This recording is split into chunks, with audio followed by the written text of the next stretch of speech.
तो सुनी बोली मुस्काई भवानी, उचित कहो मुनिवर विज्ञानी, कि तुम्हारे जान काम अब जा रहा, अब लगी शंभु रहे सविकारा।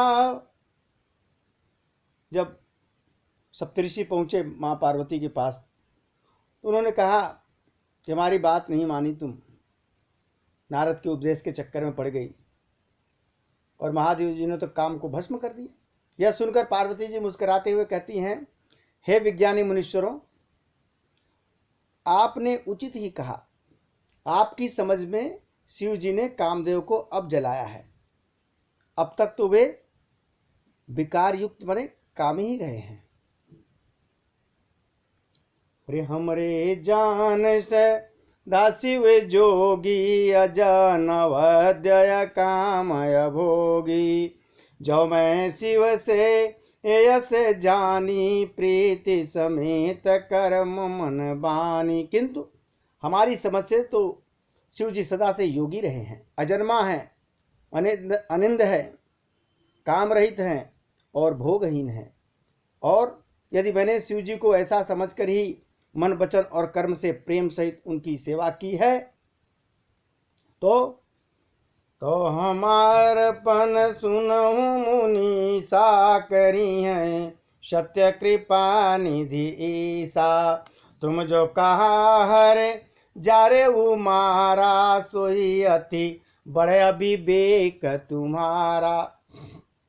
तो हे मुनीश्वरों सुनिए, वे कृपा निधान भगवान मेरी प्रतिज्ञा को सत्य करेंगे। आपने जो यह कहा कि शिव जी कामदेव को भस्म कर दिए, यही आपका बड़ा भारी अविवेक है। अरे तात अनल कर सहज सुभाऊ, हिमते निकट जाई नहीं काऊ, गय समीप सो अवश्य न साई, असि मनमथ महेश की नाई। पार्वती जी कहती, हे तात, अग्नि का तो यह सहज स्वभाव ही है कि पाला उसके समीप कभी नहीं जाती, शीत जो है नहीं जा सकती, और जाने पर वह अवश्य ही नष्ट हो जाएगी अग्नि के पास। महादेव जी और कामदेव के संबंध में भी यही न्याय की बात समझिए आप। यह से मुनि बचन सुने, देख प्रीत विश्वास, और चले भवानी नाय सिर, गए हिमाचल पास। पार्वती के वचन को सुनकर और उनका प्रेम तथा विश्वास देखकर मुनि हृदय में बड़े प्रसन्न हुए। वे फिर भवानी के मस्तक दबा करके चल दिए और हिमाचल के पास पहुंचे, उनके पिताजी के पास। अरे सब प्रसंग गिरिपति सुनावा, मदन दहन सुनी अति दुख पावा, बहुरी कहो रति कर बरदाना, सुनहि ममंतब उत्सुक माना। उन्होंने पर्वतराज हिमाचल को सब हालचाल सुनाया। कामदेव का भस्म होना सुनकर हिमाचल को बड़ा दुख हुआ। फिर मुनियों ने रति के वरदान की बात भी बताई। उसे सुनकर हिमवान बहुत खुश भी हुए।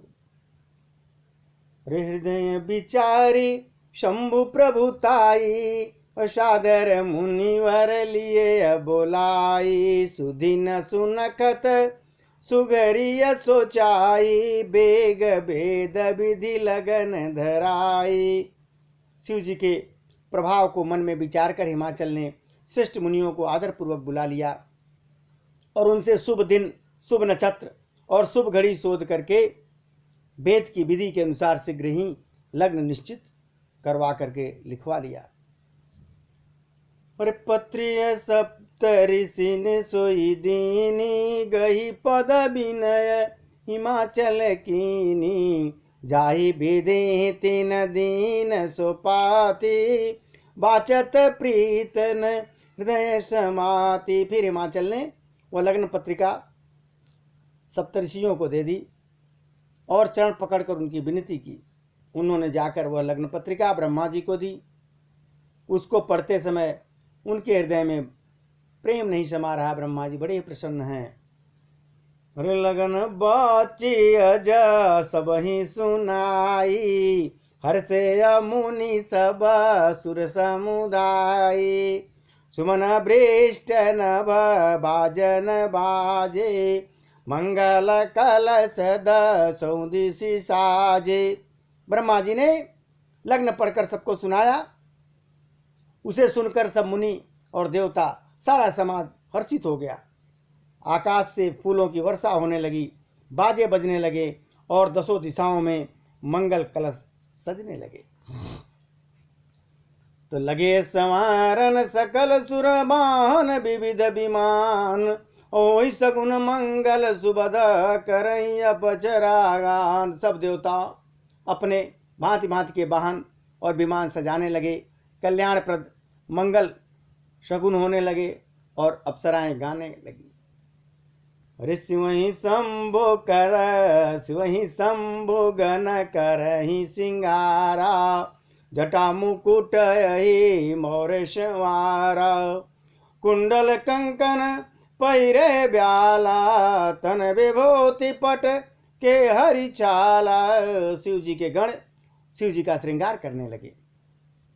जटाओं का मुकुट बनाकर उस पर सांपों का और मोर सजा दिया। जटाओं का मुकुट बनाया और उसी पर सांप का मोर सजा दिया। शिव जी ने सांपों के ही कुंडल और कंकण पहन लिए, शरीर पर विभूति रमाई और वस्त्र की जगह बाघंबर लपेट लिया। अरे सचिल लाट सुंदर सिर गंगा, और नयन तीनौ पवित भुजंगा, गरल कंठ उर नर सिर माला, शिव वेश शिव धाम कृपाला। शिव जी के सुंदर मस्तक पर चंद्रमा, सिर पर गंगा जी, 3 नेत्र, सांपों का जनेऊ, गले में विष और छाती पर नरमुंडों की माला थी। इस प्रकार उनका वेश अशुभ होने पर भी वे कल्याण के धाम और कृपाल हैं।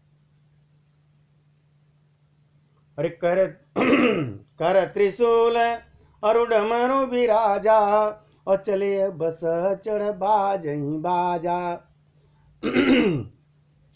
तो देखहि शिव सुरत्रिय मुस्काही, बरलायक दुल्हिन जग नाही। एक हाथ में त्रिशूल, दूसरे में डमरू सुशोभित हो रहा है। शिव जी बैल पर चढ़कर चल दिए, बाजे बज रहे हैं। शिव जी को देख करके देवताओं की पत्नियां मुस्कुरा रही हैं और कहती हैं कि इस वर के योग्य तो दुल्हन पूरे संसार में नहीं मिलेगी, बहुत सुंदर वर है। अरे विष्णु बिरंची आदि सुर ब्राता, चढ़ी चढ़ी बान चले बराता, सुर समाज सब भांति अनुपा, नहीं बरात दुल्हन रूपा। विष्णु और ब्रह्मा आदि देवताओं के समूह अपने अपने वाहनों पर चढ़कर बारात में चल दिए। देवताओं का समाज सब प्रकार से सुंदर था, परम सुंदर था, पर दूल्हे के योग्य बारात नहीं थी। तो विष्णु कहा यस बियसी, तब बोली सकल दिशिराज, बिलग बिलग होई चलऊं सब है निज निज सहित समाज। तो विष्णु भगवान ने सब दिक्पालों को बुलाकर हंसकर ऐसा कहा, सब लोग अपने अपने दल समेत अलग अलग होकर चले। मंगल भवन मंगल हारी, उमा सहिति जय जपत पुरारी, तो बरनुहार रातन भाई, हसिय करई हो पर पुर जाए। विष्णु बचन सुन सुर मुस्काने, निज निज सेन हित बिल गाने। हे भाई, हम लोगों की यह बारात वर के योग्य नहीं है, क्या पराये नगर में जाकर हंसी करवाओगे? विष्णु भगवान की बात सुनकर देवता मुस्कुराए और वे अपनी अपनी सेना सहित अलग हो गए। अरे मन ही मन महेश मुस्काई, हरि के बिंग्य बचन नहीं जाई, अति प्रिय बचन सुनत प्रिय के रे, भृंग ही प्रेरी सकल गण टेरे। महादेव जी यह देखकर मन ही मन मुस्कुरा रहे हैं कि विष्णु भगवान के जो व्यंग वचन हैं वो नहीं छूटते। आदत जो इनकी व्यंग बोलने की है, दिल लगी करने की है, वो करते हैं। अपने प्यारे विष्णु भगवान के इन अति प्रिय वचनों को सुनकर शिव जी ने भी भृंगी को भेजकर अपने सब गणों को बुलवा लिया। तो शिव अनुशासन सुनि सब आए, प्रभु पद जलज शीश तिन नाये। नाना वाहन नाना वेशा, अभ्य से शिव समाज निज देखा। शिव जी की आज्ञा सुनते ही सब चले आए और उन्होंने स्वामी के चरणों में सिर नवाया। तरह तरह की सवारियों और तरह तरह के वेश वाले अपने समाज को देख करके शिव जी हंसे। शिव जी के समाज में कैसे कैसे लोग थे। कुमुख हीन विपुल मुख काहो, बिन पद कर को बहु पद बाहु। तो विपुल नयन को नयन बीना, हृष्ट पुष्ट को अति तन खीना। कैसे कैसे लोग हैं भगवान के विराट में। कोई बिना मुंह का है तो किसी के बहुत सारे मुंह हैं, कोई बिना हाथ पैर का है तो किसी के कई सारे हाथ पैर हैं, किसी के बहुत आंखें हैं तो किसी को एक भी आंख नहीं है, कोई बहुत मोटा ताजा है तो कोई बहुत दुबला पतला है। तन खीन को अति पीन, पावन को अपावन गति धरे। भूषण कराल कपाल कर, सब सद्य शोणित तन भरे। खरस्वान सुअर श्रीकाल मुख गण, भेष अगणित को गण। बहु जिनस प्रेत पिशाच, जोगी जमात भरनत नहीं बन। कोई बहुत दुबला है, कोई बहुत मोटा है, कोई पवित्र है, कोई अपवित्र वेश धारण किए हुए है, भयंकर गहने पहने, हाथों में कपाल लिए हैं और सबके सब शरीर में ताजा खून लपेटे हुए हैं। गधे हैं, कुत्ते, सुअर और सियार के से ऐसे उनके मुख हैं। गणों के अगणित वेशों को कौन गिन सकता है। बहुत प्रकार के प्रेत पिशाच और योगिनियों की जमातें हैं, उनका वर्णन करते नहीं बनता। नचहि गावहि गीत, परम तरंगी अभूत सब। और देखत अति विपरीत, बोलहि वचन विचित्र विधि। भूत प्रेत नाचते और गाते हैं, वे सब बड़े मौज ले रहे हैं, मस्ती में हैं, देखने में बहुत ही बेढंगे जान पड़ते हैं और बड़े ही विचित्र ढंग से बोलते हैं। जस दूलत सबनिय बरात, कौतुक विविध होहि मग जाता। या हिमाचल रचौ बिताना, अति विचित्र नहीं जाई बखाना। जैसा दूल्हा है अब वैसी बारात बन गई। मार्ग में चलते हुए भांति भांति के तमाशे करते जा रहे हैं।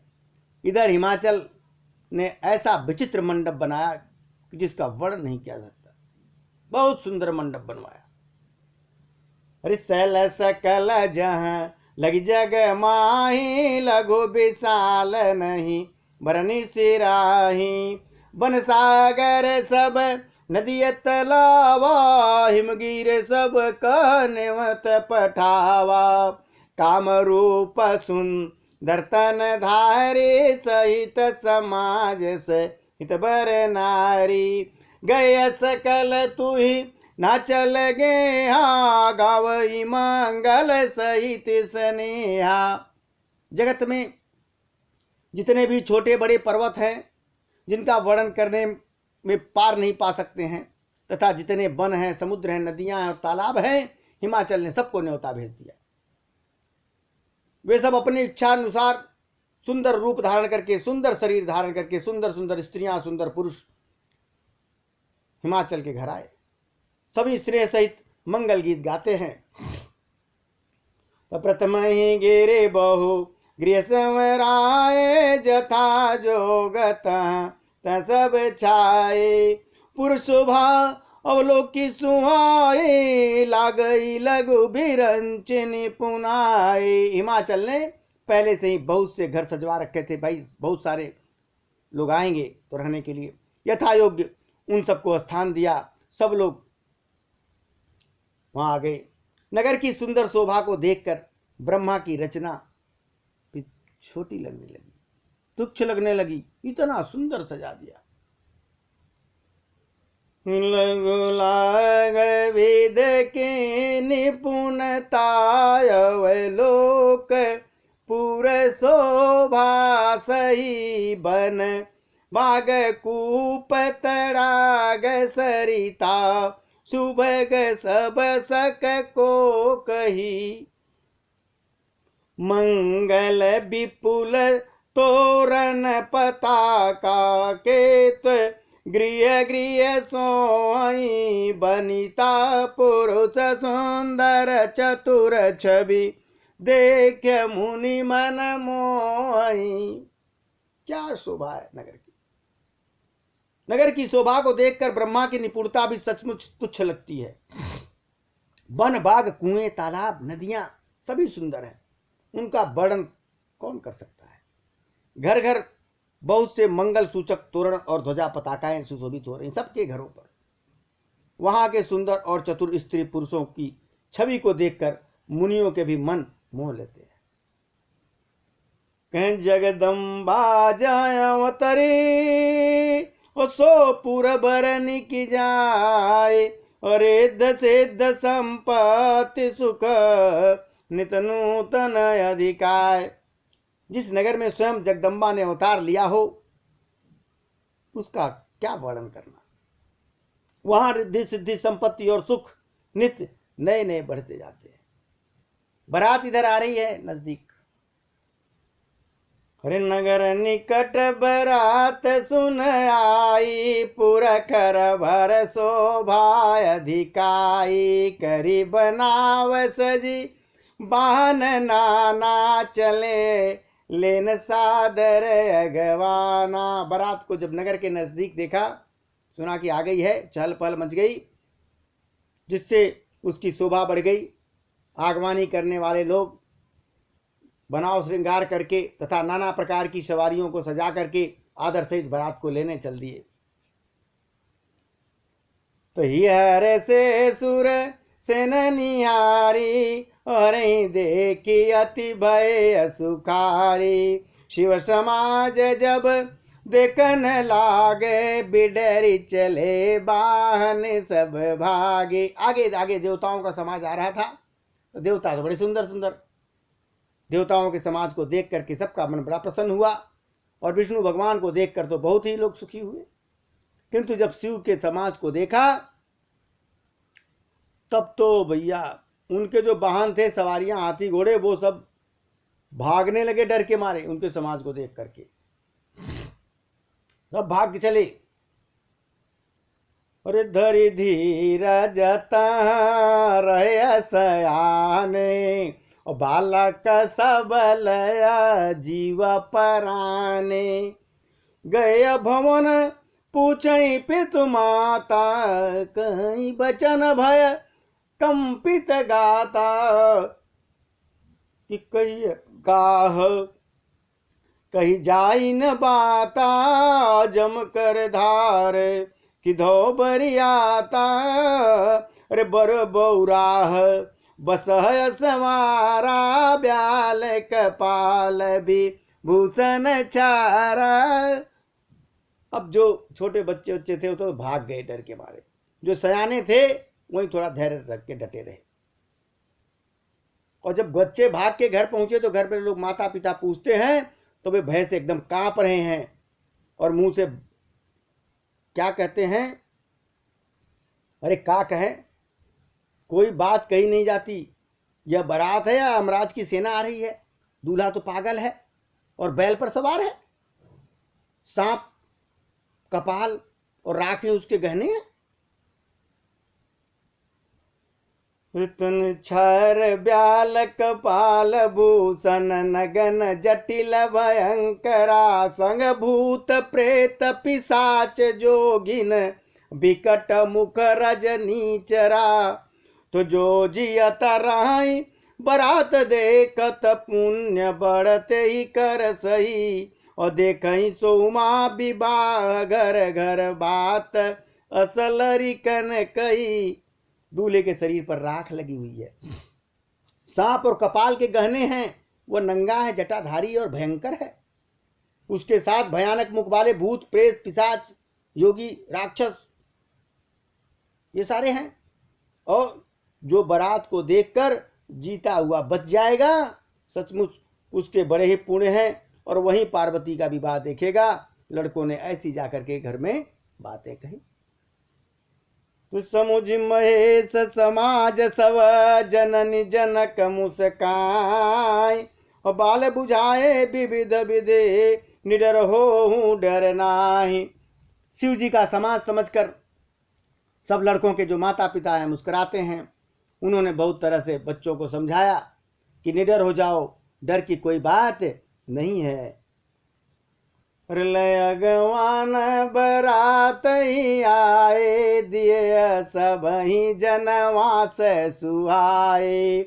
मैना सुबह आरती संवारे संग सुमंगल गाँव ही नारी। बरात आ गई, अगवान लोग बारात को लिवाए। उन्होंने सबको सुंदर जनवास में ठहरा दिया। मैना जो पार्वती की माँ है शुभ आरती सजाई और अपनी सहेलियों के साथ मंगल गीत गाने लगी। कंचन थार सोह बर पाने परिचन चलिया हरई हर सानी। अरे बिकट बेस रुद्रही जब देखा अबलन उर भय भय अभिषेका। सुंदर हाथों में सोने की थाल लिए हुए सुशोभित हो रही हैं। इस प्रकार मैना बड़े खुश होकर के शिव जी का प्रदर्शन करने के लिए चली। जब महादेव जी को भयानक वेश में देखा तो स्त्रियों के मन में बड़ा भारी भय उत्पन्न हो गया और भाग ली।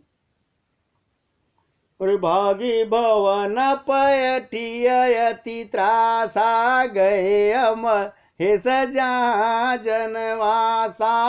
मैना हृदय बहुत दुख भारी हलिनीय बोल गिरीश कुमारी। अधिक स्नेह गोद बैठारी श्यामस रोज नयन भरे बारी। जय विधि तुम ही रूप यस दीना अति जड़ बर बाउर कस कीना। बहुत ही डर के मारे भाग करके सब घर में घुस गई औरतें और शिव जी चुपचाप जनवास में बेचारे वापस चले गए। मैना के हृदय में बड़ा दुख हुआ। उन्होंने पार्वती को अपने पास बुला लिया और अत्यंत स्नेह से गोद में बैठा लिया। अपने नील कमल के समान नेत्रों में आंसू भरकर पार्वती की मां कहती हैं कि जिस विधाता ने तुमको ऐसा सुंदर रूप दिया उस मूर्ख ने तुम्हारे दूल्हे को बावला कैसे बना दिया। कीन बर बौरा विधि जेहि तुम्हि सुंदरता दई। जो फल चहि सूरत रही सो बर बस बबूरहि लागई। तो तुम सहित गिरते गिरऊँ पावक जरऊँ जल निधि मई परऊँ। घर जाऊँ अपजस होऊँ जग जी वत विवाह न हो करूँ। कहती हैं मैना जिस विधाता ने तुमको सुंदरता दी उसी ने तुम्हारे लिए बावला बर ढूंढ दिया, कैसे बना दिया। जो फल कल्प वृक्ष में लगना चाहिए वो जबरदस्ती बबूल के पेड़ में कैसे लग गया। मैं तुम्हें लेकर के पहाड़ से गिर पड़ूंगी, आग में जल जाऊंगी या समुद्र में कूद पड़ूंगी, चाहे घर उजड़ जाए और संसार में अपकीर्ति फैल जाए, पर जीते जी मैं इस बावले बर से तुम्हारा विवाह नहीं करूंगी। अरे भैया बिकल अबला सकल दुखित देख गिरी नारी करे बिलाप रोदत बदते सुतासने समारी। हिमाचल की स्त्री मैना को दुखी देखकर सारी स्त्रियां व्याकुल हो गईं।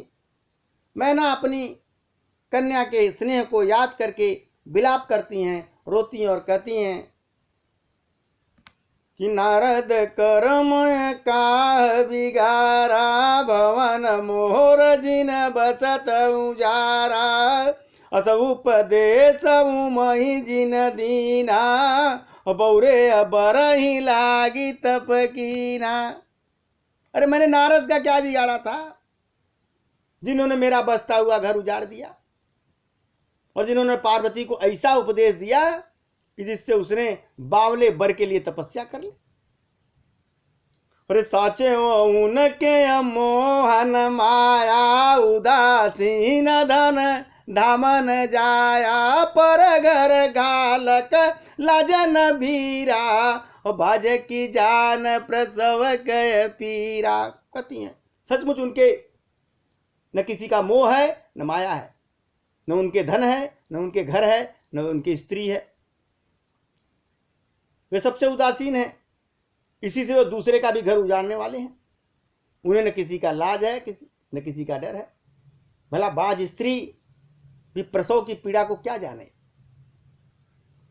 जननी बिकल मिलो की भवानी बोली अजुत विवेक मृदुबानी कि ऐसे विचार सोच ही मत माता सो न टरही जो रचई विधाता।